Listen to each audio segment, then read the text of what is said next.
Bismillah ar-Rahman ar-Rahim. Let me first thank Vahdat University for their hospitality and kind words we heard from, and also kind hospitality. پروفسور ناجی در درجه اول تشکر میکنم از دانشگاه وحدت که دعوت بردن از ایشون برای ارائه مطلب و Yes, I will talk about also the holy shrines, but in another way, from UNESCO Convention's point of view. ایشون راجع به حرم‌های مقدس صحبت میکنن، ولی از یه نقطه نظر دیگه و از نقطه نظر به اصطلاح یونسکو و آثار و به اصطلاح مسائل فرهنگی. As we are afraid from destruction of tangible heritage of the holy cities like Najaf and Karbala and Samarra and Al-Kadhimain, we want to make use of the intangible heritage and the spirit of place to revival of such heritage.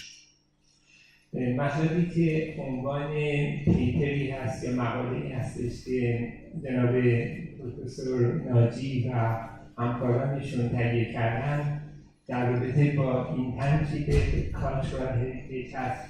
Intangible یعنی که آثار نامرئی با به اصطلاح چی بگن مواد تاریخی نامرئی و I will define the intangible later, it's no problem. Okay. Let me first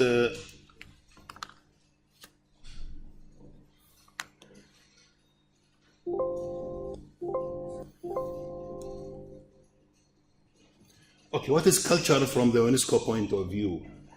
It is some characteristics of people, of communities, which is related to their daily life, such as beliefs and dressing and any activities during their day. از نقطه نظر یونسکو جناب سوناجی فرهنگ رو تعریف میکنن و مطابق تعریفی که ایشون ارائه میدن از نقطه نظر یونسکو فرهنگ یک مجموعه‌ای هستش از شاخص‌های روحی، به اصطلاح مادی، عقلانی و احساسی که در بر میگیره یک گروه به خصوصی رو در جامعه. So this leads for an important term, which is cultural identity. Each group of people in the world now has their cultural identity. هر گروهی در جهان به اصطلاح فرهنگ مشخصه خودش رو با این تعریفی که ارائه شده داره. And the cultural heritage can be divided into two types, tangible and intangible. Maybe the tangible is well known for people, but the intangible not. فرهنگ به اصطلاح این هریتیج یا ارثیه فرهنگی که به ما رسیده از نقطه نظر به دو قسمت میشه بررسی بشه. یکی از طریق فرهنگ ارثیه فرهنگی تنجیبه که قابل لمس مثل شکلی که اینجا نشون دادن و Yes, for example, this is a cultural tangible heritage. This is in Sicilia, and this is natural tangible heritage, which is the Himalayan mountains. و در شکل سمت راست یک به اصطلاح نشنال پارک در هندوستان نشون میده که دو مرتبه تنجیبل یا قابل لمس یک ارثیه تاریخ فرهنگی قابل لمس. For this, UNESCO made this convention at 1972, and the World Heritage List started from that date, and to protect all properties in all the globe from destruction. کانونشن یونسکو سال برمیگرده به سال 1972 و هدفش از این کانونشن اینه که این آثار با ارزش ازش مراقبت بشه و حفظ بشه. And this is a map showing where is the properties. It's about now, up to date, 1,052 properties in over the world. نقشه‌ای که ملاحظه می‌کنی نقشه کره جهان نشون میده که می‌فرمایند که تا به حال از سال 1972 تا به حال 1052 پراپرتی یا سازه یا ساختمون در تحت کنترل یونسکو قرار گرفته و در لیست آثار جهانی آثار فرهنگی جهان قرار گرفته. Yes, and you can see the red point, which means the properties of the heritage at risk. و نقاط قرمز رنگ نقاط تاریخی یا اشیاءهای تاریخی با ارزش رو نشون میده که در معرض ریسک تخریب قرار دارند. And regarding Iraq, as you know, Iraq is full of archaeological and heritage sites. Only 5 properties up to date in Iraq inscribed to World Heritage List. علیرغم اینکه عراق یک سرزمینی که پر از آثار تاریخی هستش، تا این تاریخ فقط 5 تا مکان یا پراپرتی به عنوان به اصطلاح در لیست هریتیج یونسکو قرار گرفت. Yes, those 5 properties are Hatra in the north of Iraq, inscribed at 1985. 1985, yes. یکی از این یکی از این پراپرتی ها به نام اشراق هستش که در سال 1985 در لیست یونسکو قرار گرفت. It is south of Mosul, as you see, and you can see clearly it is at risk. و این در جنوب موصل قرار گرفته و یکی از پراپرتی‌هایی هستش که در لیست هستش. The second one is Ashur, Qal'at Ashur, Castle of Ashur, inscribed at 2003, and also you can see it is at risk, unfortunately. دومین پراپرتی که در لیست هست و همونطور که می‌بینی با علامت قرمز نشون داده شده قصر آشور هستش که این در سال 2003 در لیست هریتیج یونسکو قرار گرفت. The third one is Samarra, which means the archaeological site of Al-Abbasiyin, which is inscribed at 2007, and the same thing also for this property is at risk. سومین پراپرتی که در لیست قرار داره در محل سامرا قرار گرفته و در سال 2007 شناسایی شده. The fourth property, which is recently inscribed to UNESCO list, is the 3 archaeological sites, Orok and Ur and Tel Erido, side by side with marshlands, which this means that this property is mixed between natural and cultural. چهارمین پراپرتی که صحبت شد خودش باز 4 تا پراپرتی رو مطابق لیست در بر می‌گیره که به اصطلاح در سال 2016 در لیست یونسکو قرار می‌گیره و اینها هم از لحاظ فرهنگی و هم از لحاظ Natural and cultural, yes. هم از لحاظ فرهنگی و هم از لحاظ طبیعی به اصطلاح با ارزش تشخیص داده شده. Yes. And I'm sorry I didn't mention that also Erbil Castle, described 2 years ago, which is maybe the only one side by side with the marshland, is not at risk. در اربیل فکر کنم در منطقه شمال عراق هستش کردنشین‌ها منطقه دیگه‌ای که 2 سال پیش شناسایی شد توسط یونسکو و می‌فرمایند که در ریسک نیستش.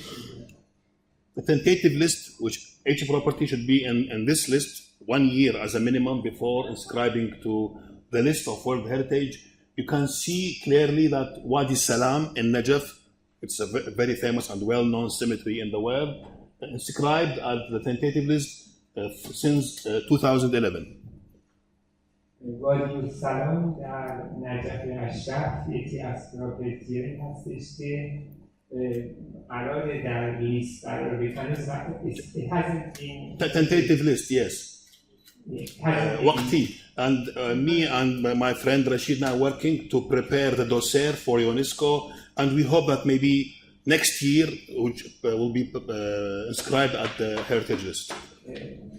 می‌فرمایند که دکتر ناجی و دوستشون آقای رشید در تلاشند که مدارکش رو به یونسکو ارسال کنند که به امیدی در سال آینده این به اصطلاح قبرستانی که در نجف در شهر قرار گرفته بتونه در لیست هریتیج قرار بگیره. Okay, the other type of heritage is intangible cultural heritage. The main objective of this proposal is how to mix both types of heritage, tangible and intangible, in one thing and make and rise the value of heritage to people through the spirit of heritage. Yeah. بحث دومی که آقای پروفسور ناجی مطرح می‌کنند راجع به اینتنجیبل کالچرال هریتیج هستش که در واقع ارثیه فرهنگی غیرقابل لمس هست. حالا بیشتر توضیح میدم. Yes. So I should introduce this maybe unknown type of heritage. It means, as I said, beliefs or activities related to people, local people everywhere. For example, this craftsmanship at Lahij, at Azerbaijan, or this gathering of people, about 1 million people in Aljazair, Algeria, to visit Zawiyat Sidi Al-Hajj Belqasim.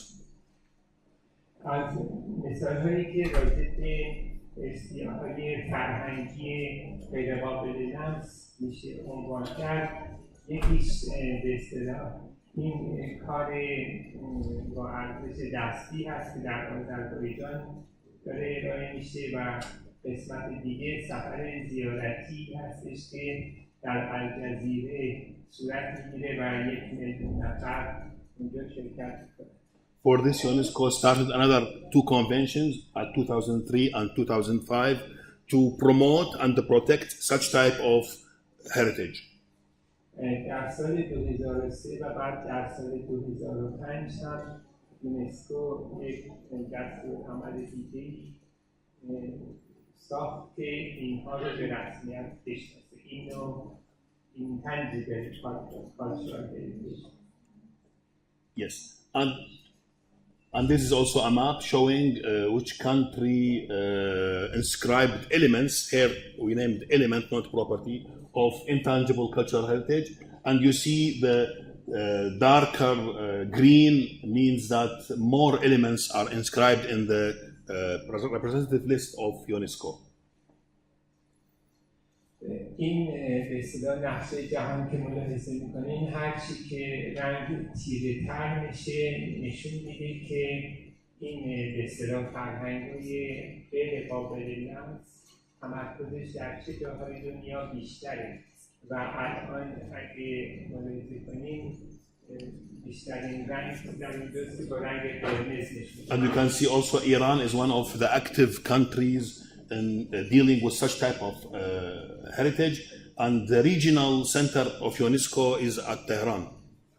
و به اصطلاح همینطور که تو شکلشون داده شده ایران هم یکی از محل‌هایی هستش که غنی هست به خاطر این به اصطلاح Intangible cultural heritage یا ارثیه فرهنگی غیرقابل لمس. The important thing in such type of heritage is its definition, which means that each group of people should have the sense of identity and the sense of continuity. That means to be, as a member of a group, to have a continuous in this world, to receive something from all generations and keep it good for this generation and for next generations. So this was it is termed as intangible heritage. خلاصه فرمایش جناب پروفسور این هستش که میخوان تداوم داشته باشه به اصطلاح آثار فرهنگی غیرقابل لمس از نسل‌های قبل به نسل فعلی و به نسل‌های بعد. A good example, this picture, which is showing it is مقام الخضر, مقام خضر الياس at Baghdad. which is showing the some rituals of people from different religions and different also madhab, Sunni and Shi'i, come and visit this place and practicing the same ritual things.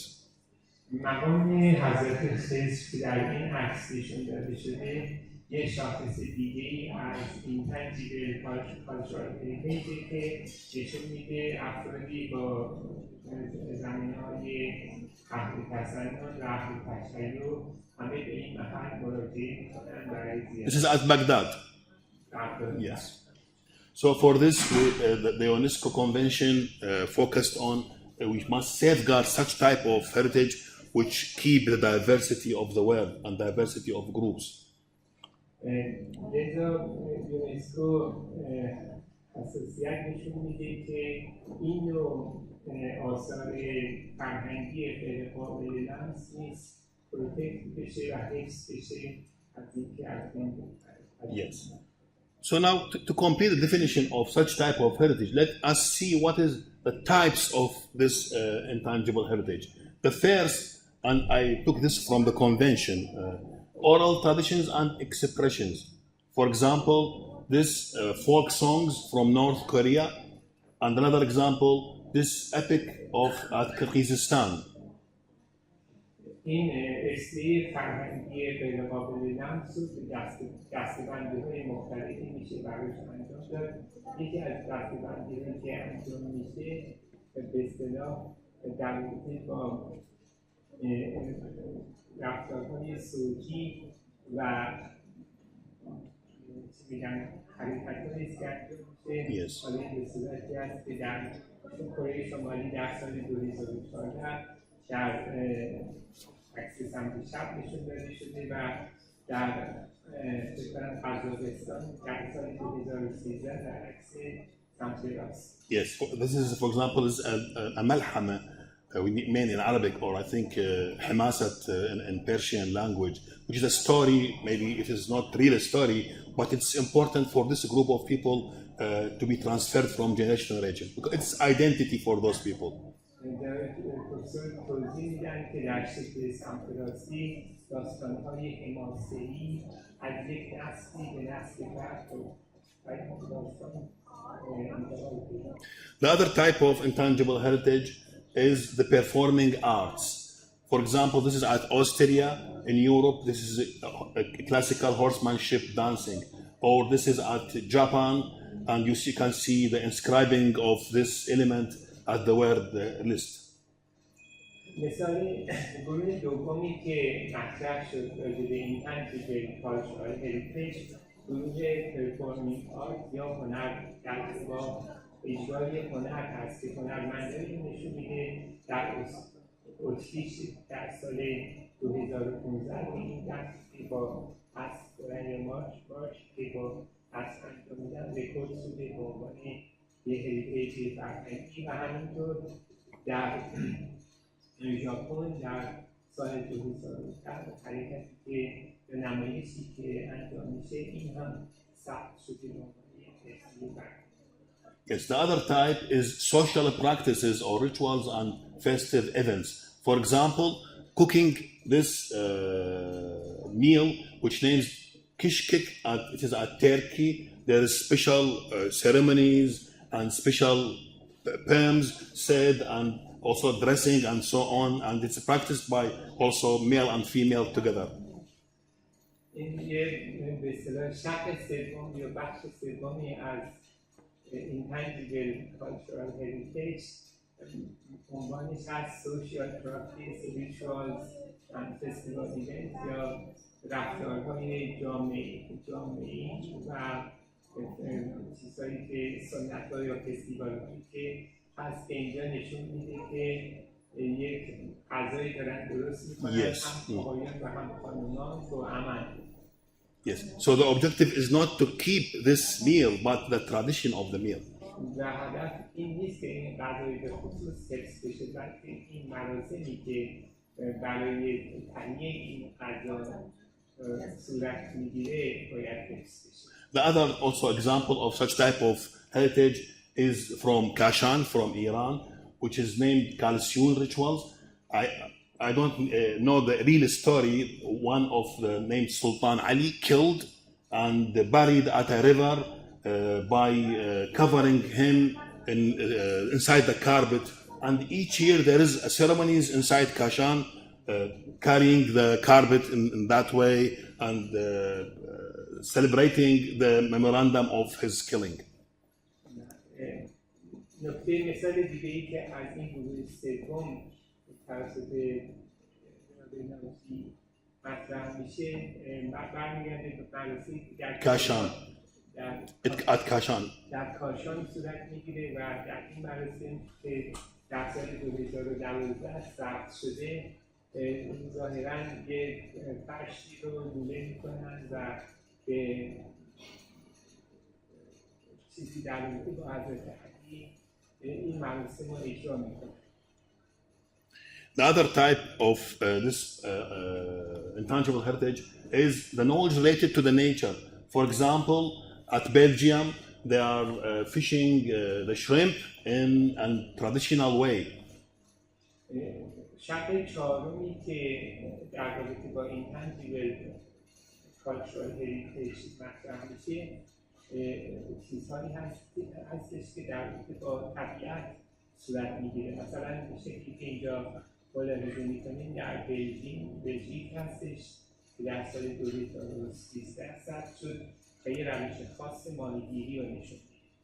Or you can see also this wise people sitting at Spain and discussing how to share water for irrigation between different farms.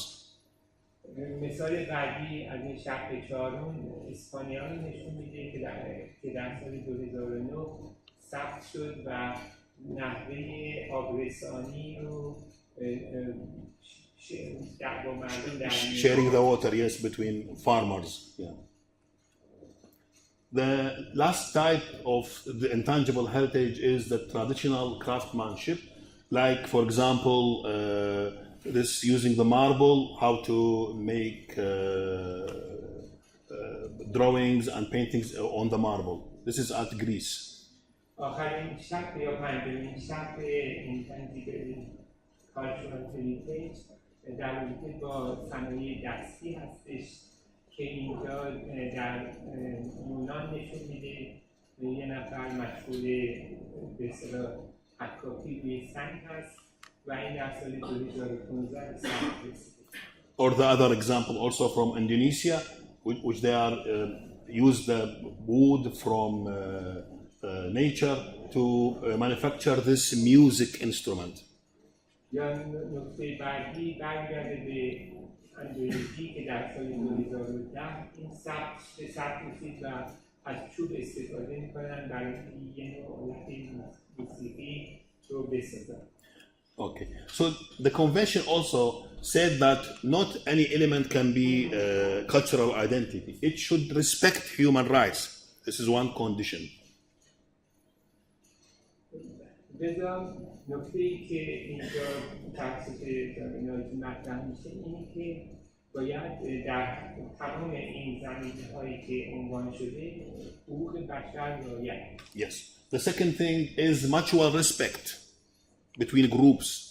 و نکته دوم که غالب هست بر این بحث قبلی اینه که به اصطلاح احترام متقابل بین گروه‌های مختلف وجود داشته. And the third provision is should help sustainable development. You can, for example, manufacturing of such folk instrument for music should keep the forest and the woods. نکته ظریف دیگه‌ای که مطرح می‌کنن اینه که این Intangible cultural heritage Intangible طوری باشه که environment رو پیوستگی و سلامتش رو حفظ کنه. So now the question is, can we mix both types of heritage? Okay, let me talk about this later. The answer is yes, because for example, this is the old mosque of Marrakesh, as you see from this picture. It's just made of stones, but this is a real life now at Morocco. with different elements and practices of nowadays people. نکته جالبی که مطرح کنن اینه که آیا میشه این دو نوع هریتیج اینتنجیبل و تنجیبل رو با هم دیگه مخلوط کرد و پاسخ بله هستش. این که اینجا مراکش رو نشون میده و ساختمونایی که این اطراف هستن تنجیبل هریتیج رو نشون میده و مردمی که دارن این مراسم رو اجرا میکنن اینتنجیبل هریتیج رو. And you can see this in more obvious. For example, this is the old mosque of at Morocco. It is just made of stones. But if you see the other picture, those people now living beside this mosque with different traditions. Okay. Yes, I will complete now. Yes. Could you please just repeat that? Repeat, yes, okay. So beside this picture was showing the old mosque of Morocco, you can see now the real life nowadays beside this mosque with the traditions of cooking, for example, or selling the strings and so on. مثال دیگه‌ای که از ترکیب این دو مجموعه مطرح میشه این هست این مسجدی است که در مراکش وجود داره و مردمی که اطراف اون دارن این لباس‌های به خصوص رو می‌پوشن یا به معرض مشاهده عام قرار میدن.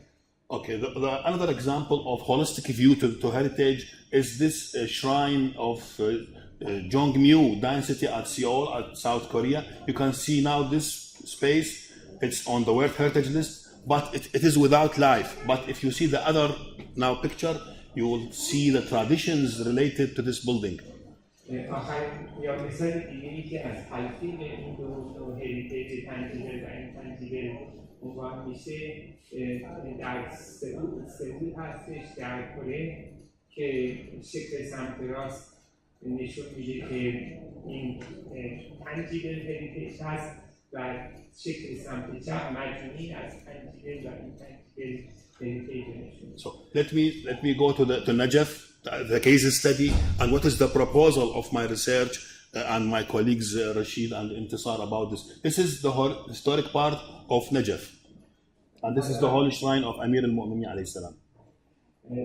حالا جناب ناجی توجه شما رو میارن به شهر نجف و در همین رابطه نقشه شهر رو ملاحظه کنیم که این منطقه با رنگ قرمز نشون داده میشه حرم حضرت علی علیه السلام هستش و این اطرافش هم دیولپمنت ها و توسعه هایی هستش. Yes. Unfortunately, this is now the situation of our heritage, our tangible heritage in Najaf. You can see the destruction which is increased day by day at the old city of Najaf. متاسفانه در شهر قدیمی نجف ما می‌بینیم که تنجیبل هریتیج یا قابل سرمایه فرهنگی قابل لمسمون هر روز داره از بین میره و خراب میشه. Yes, yes. Okay, thank you. Yes.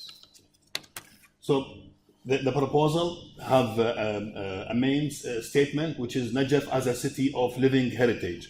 This is the vision of this proposal. به اصطلاح هدف مقاله‌ای که تهیه شده توسط گروه جناب ناجی این هستش که به نجف شهر نجف به عنوان یک ارثیه زنده نگاه کرده بشه. So how can we do that? By raising the interest of the government, of the local people, of the intangible heritage related to those people. So the question, who is the people interested in Najaf? First, they are the pilgrims. حالا مطلبی که هست اینه که چطور توجه مردم رو به این مسئله معطوف کرد. حالا در این رابطه میگن کسانی که علاقه‌مند هستن میتونن باشن به این مطلب زواری هستن که میان برای زیارت. So this is the first community which may be all over the world. The second community is the students of religious studies at Al-Hawza Al-Ilmiya. گروه دومی که میتونن علاقه‌مند باشن به این مطلب دانشجویان یا دانشجویان مذهبی هستن که دروس مذهبی رو تحصیل می‌کنن. Yes, the third group is the workers at Najaf. و گروه سوم گروه کارگرانی هستند یا کارکنانی هستند که اونجا Yes, and the fourth group is the resident people at Najaf. گروه چهارم هم ساکنین نجف هستند. And there is a survey done by Ma'mar Haram office, which is led by Dr. Hadi Nadimi, which is the chief of engineers at that time. And they made interview for people resident in Najaf. 76% of those people said, we want to stay at this city, in spite of the bad living situation. آمارگیری که انجام شد اخیراً زیر نظر یکی از اساتید این بودش که بیشتر از 76% مردم میخوان که علیرغم مشکلاتی که دارن هنوز در شهر نجف زندگی کنند. So the proposal can be summarized in the following steps. That those communities should be, there's a documentation for their practices inside Najaf and Wadi Salam, and then protect these practices. اینجا ناتی سعی کنن یه خلاصه‌ای ارائه بدن. من درست متوجه نشدم. Because the time is limited, yes, for Harry, yeah, yes. So as you can see, how can, this is a plan and you can read the paper and see all the details. We should focus on the practicing of intangible heritage and where, because we should focus on the places where intangible heritage are practiced and to protect this place. This is the idea of proposal.